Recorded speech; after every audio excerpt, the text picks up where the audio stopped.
स्वागत है आपका आपके चैनल टेट सीटेट स्टडी में।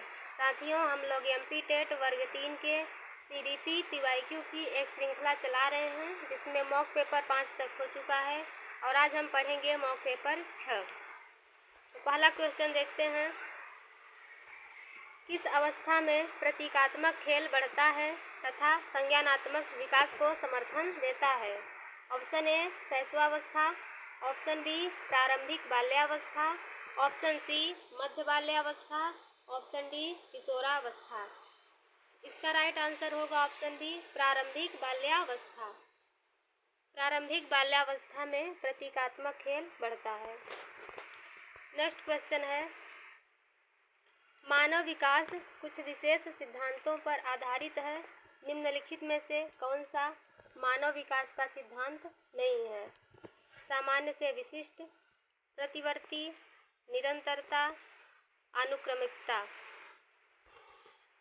इसमें जो है ऑप्शन बी सही हो जाएगा, प्रतिवर्ती। ये जो है मानव विकास का सिद्धांत नहीं है। नेक्स्ट क्वेश्चन है, आनुवंशिकता और सामाजिक सांस्कृतिक वातावरण के बीच निरंतर और जटिल क्रिया से कौन सा विकास प्रभावित होता है? ऑप्शन ए केवल संज्ञानात्मक विकास, ऑप्शन बी केवल सामाजिक विकास, ऑप्शन सी दोनों संज्ञानात्मक तथा सामाजिक विकास, ऑप्शन डी है शारीरिक संज्ञानात्मक तथा सामाजिक। तो आनुवंशिकता और सामाजिक सांस्कृतिक वातावरण के बीच जो है शारीरिक संज्ञानात्मक तथा सामाजिक, ये सब प्रभावित होते हैं। राइट आंसर होगा ऑप्शन डी।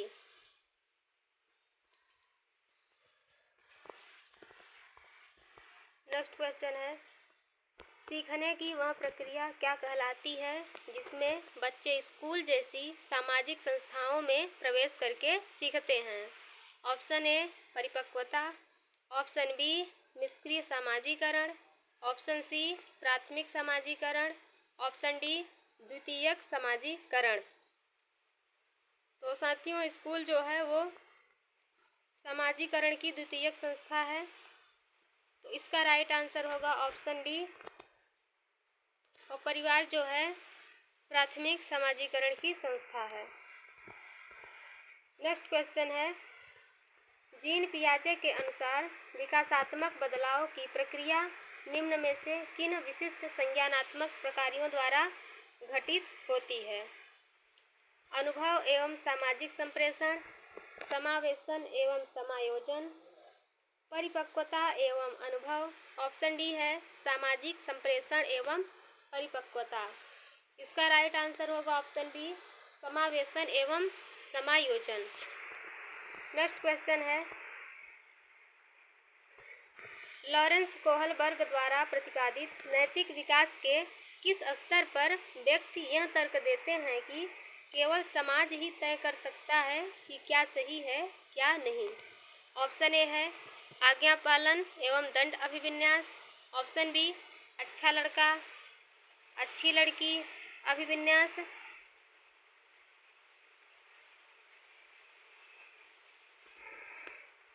आधिकारिकता एवं सामाजिक क्रम व्यवस्था अभिविन्यास, ऑप्शन डी है सार्वभौमिक नैतिक सिद्धांत अभिविन्यास। इसका राइट आंसर होगा ऑप्शन सी अधिकारिता एवं सामाजिक क्रम व्यवस्था अभिविन्यास। नेक्स्ट क्वेश्चन है, कोहलबर्ग के अनुसार सही और गलत के प्रश्न के बारे में निर्णय लेने में शामिल चिंतन प्रक्रिया को कहा जाता है? ऑप्शन ए है सहयोग की नैतिकता, ऑप्शन बी नैतिक तर्कण, ऑप्शन सी नैतिक यथार्थवाद, ऑप्शन डी नैतिक दुविधा। इसका राइट आंसर सी होगा नैतिक यथार्थवाद। नेक्स्ट क्वेश्चन है, एक प्रगतिशील कक्षा में अध्यापक विद्यार्थियों को समूहों में कार्य देकर समन्वय अधिगम कार्य संपादन के लिए सुसाध्य करता है। ऐसा करके वह विद्यार्थियों में को बढ़ावा देता है। प्रतियोगिता, सहभागी अधिगम, प्रतिद्वंदिता या कुंठा। इसका राइट आंसर होगा ऑप्शन बी, सहभागी अधिगम। नेक्स्ट क्वेश्चन है, निम्नलिखित में से कौन एक प्रगतिशील कक्षा की विशेषता है? विभिन्न प्रकार की सामग्रियों की उपलब्धता, गतिविधियों और कार्यों का प्रावधान, प्रत्यक्ष निर्देश का पालन, रटने और प्रत्यास्मरण पर जोर देना। तो विभिन्न प्रकार की सामग्रियों की उपलब्धता और गतिविधियों और कार्यों का प्रावधान, ये दोनों इसमें सही हो जाएगा। इसका राइट आंसर होगा ऑप्शन ए और दो दोनों। नेक्स्ट क्वेश्चन है, हार्वर्ड गार्डनर के बहुआयामी बुद्धि के सिद्धांत के अनुसार निम्नलिखित में से किसका प्रयोग दृष्टिगत जगत को सही तरह से अनुभव करने की योग्यता और अपने आरंभिक अनुभवों में परिवर्तन लाने की योग्यता के लिए किया गया है? ऑप्शन है शारीरिक गतिबोधक बुद्धि, स्थानिक बुद्धि, तार्किक गणितीय गणन बुद्धि। ऑप्शन डी है अंतः वैयक्तिक बुद्धि। इसका राइट आंसर होगा स्थानिक बुद्धि, ऑप्शन बी।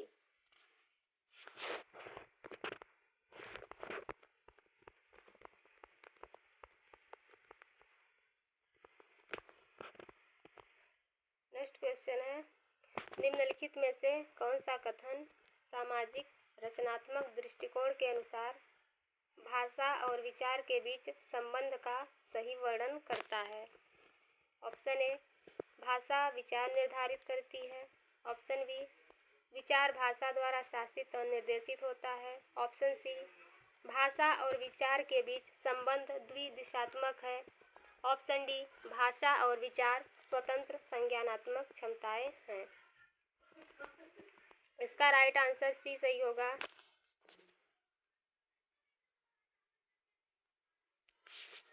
भाषा और विचार के बीच संबंध द्विदिशात्मक है। नेक्स्ट क्वेश्चन है, जेंडर स्कीमा सिद्धांत निम्न में से किसकी व्याख्या करता है? ऑप्शन ए, बच्चे जेंडर भूमिकाएं कैसे सीखते हैं। ऑप्शन बी, विकास के मनोलैंगिक चरण। ऑप्शन सी, बड़े समाज में विषमता परतंत्रता। ऑप्शन डी, बच्चों का विपरीत जेंडर अभिभावक के प्रति आकर्षण। इसका ऑप्शन ए सही होगा। बच्चे जेंडर भूमिकाएं कैसे सीखते हैं।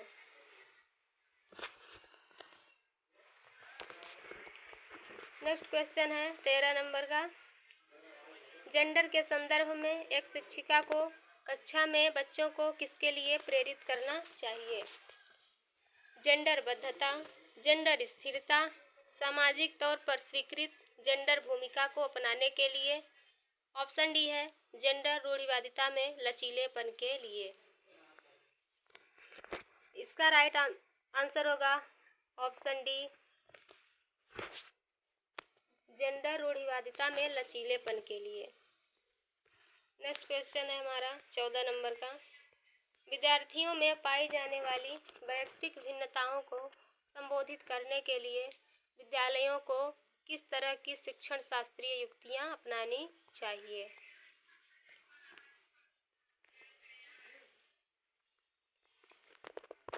ऑप्शन ए है सभी विद्यार्थियों के लिए एक समान पाठ्यचर्या और आकलन अपनाना। ऑप्शन बी है विद्यार्थियों को उनकी संज्ञानात्मक योग्यताओं के आधार पर वर्गीकृत करना और उन्हें पृथक अनुभागों में पढ़ाना। ऑप्शन सी है लचीलेपन का भाव रखते हुए बच्चों की वैयक्तिक भिन्नताओं को पोषित करना। ऑप्शन डी है यह सुनिश्चित करना कि सभी बच्चों की वैयक्तिक भिन्नताओं को दूर किया जाए। इसका राइट आंसर होगा ऑप्शन सी, लचीलेपन का भाव रखते हुए बच्चों की वैयक्तिक भिन्नताओं को पोषित करना। नेक्स्ट क्वेश्चन है, सीखने के लिए आकलन। ऑप्शन ए है अभिप्रेरणा को बढ़ावा देता है। ऑप्शन बी है अलग करने और रैंक देने के प्रयोजन के लिए किया जाता है। इसका तो ऑप्शन अगले पेज में है। इसका राइट आंसर ये होगा अभिप्रेरणा को बढ़ावा देता है।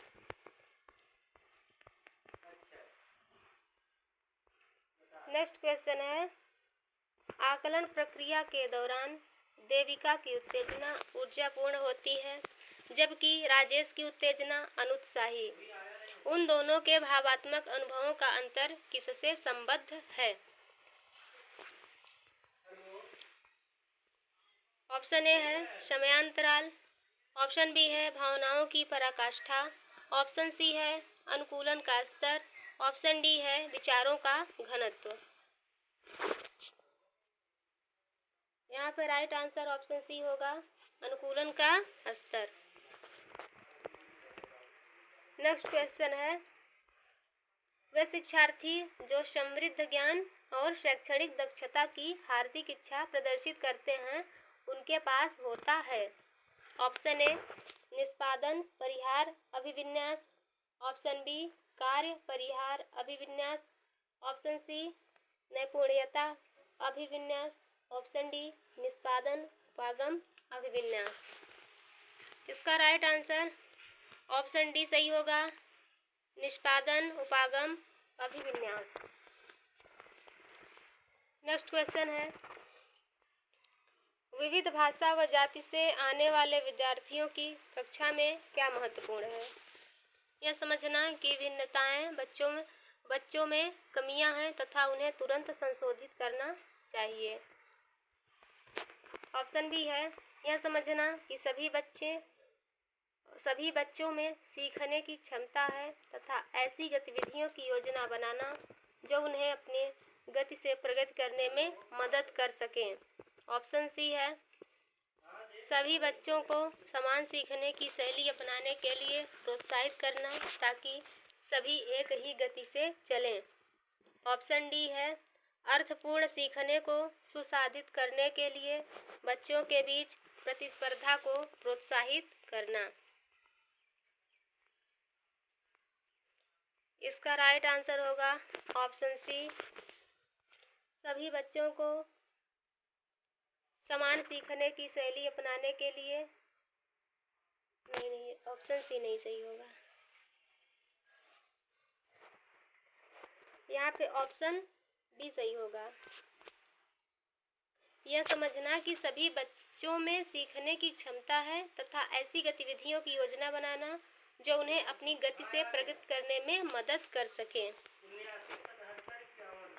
नेक्स्ट क्वेश्चन है निम्नलिखित में से कौन सा विकल्प दी गई दिव्यांगता और संबंधित छात्रों के समावेशन हेतु यथोचित संयोजन रणनीति का सही युग्म है?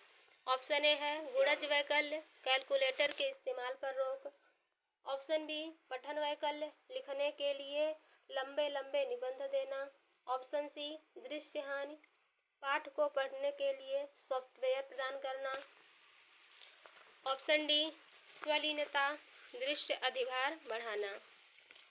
इसका राइट आंसर सी सही होगा दृश्य हानि पाठ को पढ़ने के लिए सॉफ्टवेयर प्रदान करना।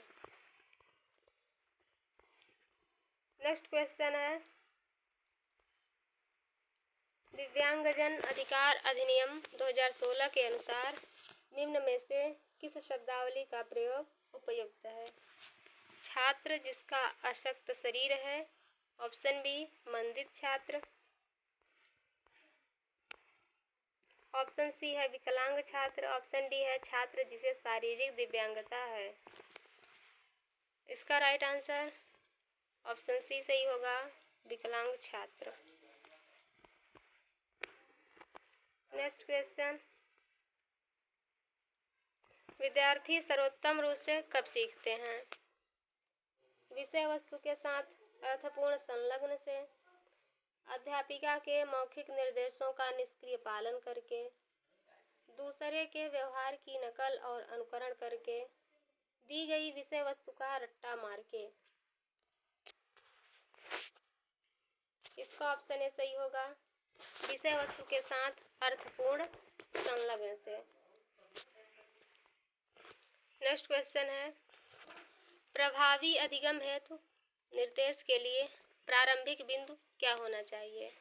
ऑप्शन ए असफलता का डर, ऑप्शन बी बच्चों का सामाजिक सांस्कृतिक परिप्रेक्ष्य, ऑप्शन सी सफलता के लिए इनाम, ऑप्शन डी प्रतिस्पर्धा की भावना। इसका राइट आंसर होगा ऑप्शन बी बच्चों का सामाजिक सांस्कृतिक परिप्रेक्ष्य। नेक्स्ट क्वेश्चन है, एक शिक्षक होने के नाते आप अपने छात्रों में समस्या समाधान क्षमताओं को किस प्रकार सुसाध्य कर सकते हैं?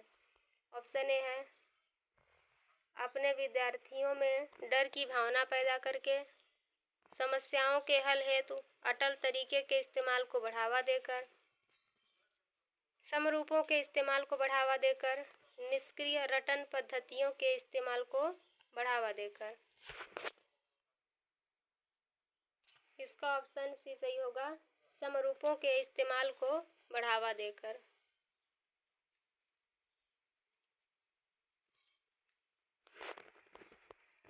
नेक्स्ट क्वेश्चन है, विद्यार्थियों के अधिगम को सुसाध्य करने के लिए एक शिक्षिका को निम्नलिखित में से किस पर ध्यान देना चाहिए? परीक्षाओं के प्रति भय पैदा करना, रटकर याद करने पर बल देना, निष्क्रिय सुनने को बढ़ावा देना, ऑप्शन डी बच्चों के पूर्व ज्ञान से संबंध जोड़ना। ऑप्शन डी सही होगा इसका। नेक्स्ट क्वेश्चन है, अध्यापन अधिगम प्रक्रिया में त्रुटि विश्लेषण अप्रासंगिक है, केवल विद्यार्थियों के लिए प्रासंगिक है, केवल अध्यापकों के लिए प्रासंगिक है, ऑप्शन डी विद्यार्थियों और अध्यापकों दोनों के लिए प्रासंगिक है। इसका राइट आंसर डी सही होगा।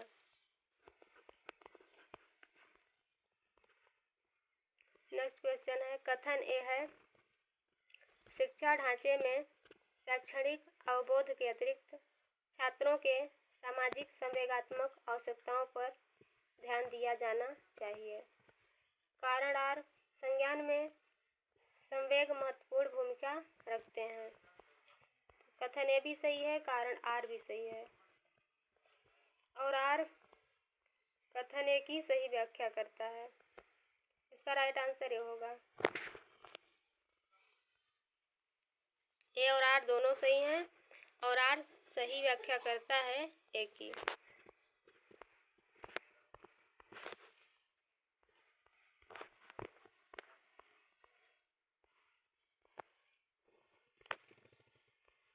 नंबर का क्वेश्चन है, क्या प्रतिस्पर्धा के अधिगम को बढ़ावा देने के लिए अभिप्रेरणा के रूप में इस्तेमाल करना चाहिए? हाँ, इससे समकक्षियों के प्रदर्शन